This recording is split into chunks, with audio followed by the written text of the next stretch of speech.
స్కూల్లోనో, కాలేజీలో చదివే టైంలో అనుకుంటే గల్ఫ్ యుద్ధాలు రావడం అప్పట్లో కొంచెంగా వామపక్ష భావజాలిక టీచర్లు ఉండేవాళ్ళు గదా! యుద్ధం వలన ఎదురయ్యే పరిస్థితులేంటి అన్నటువంటి దాని మీదన వ్యాసాలు రాసుకురమ్మనమని జెప్పి 10 మార్కులకి అది ఇస్తే నేను రాశానన్నమాట అప్పుడు.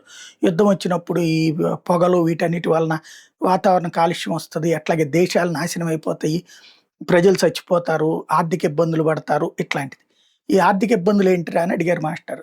ఇప్పుడు వ్యాపారం పోయిందంటే మరి నాశనమే గదా సార్! ఇట్లాగన్నప్పుడు బానే ఐడెంటిఫై చేసావురా అని జెప్పారు. ఇది ఇప్పుడెందుకు గుర్తుకొచ్చిందంటే, యుద్ధంతో ఇప్పుడైతే ఇంకా కొత్త రకాల విషయాలు చాలా తెలుస్తున్నాయి గదా! ఇప్పుడు అమెరికా, ఇజ్రాయెల్ కలిసి ఇరాన్ మీద చేసిన దాడి, ఇరాన్ గల్ఫ్ దేశాల మీద చేయడంతో పాటు ఇజ్రాయెల్ మీద చేస్తున్న దాడితో ఎదురవుతున్నటువంటి హార్ముజ్ జలసంధిని దిగ్బంధించడం వల్ల ఎట్లాంటి పరిస్థితులు ఎదురవుతున్నాయి ప్రపంచానికి, ఇట్లాంటిది. ఇందులో ఒక కీలకమైనటువంటి అంశం ఏంటంటే, ఇప్పుడు మందులకి కూడా ప్రాబ్లమ్ వస్తుంది.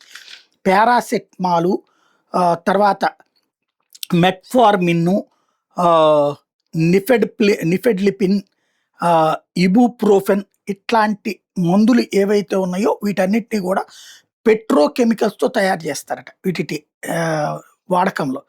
అయితే ఇప్పుడు హార్ముజ్ జలసంధిని మూసివేయడం వల్ల ఈ పెట్రోకెమికల్స్ రాకపోవడం వలన ప్రస్తుతం ఫార్మసీల్లో ఏదైతే ఈ ఉత్పత్తి సంస్థల్లో ఉన్నటువంటి రా మెటీరియల్‌తో మాత్రమే జేయాలి. ఆ తర్వాత సంక్షోభం ఎదురవుతుంది అని జెప్తున్నారనమాట.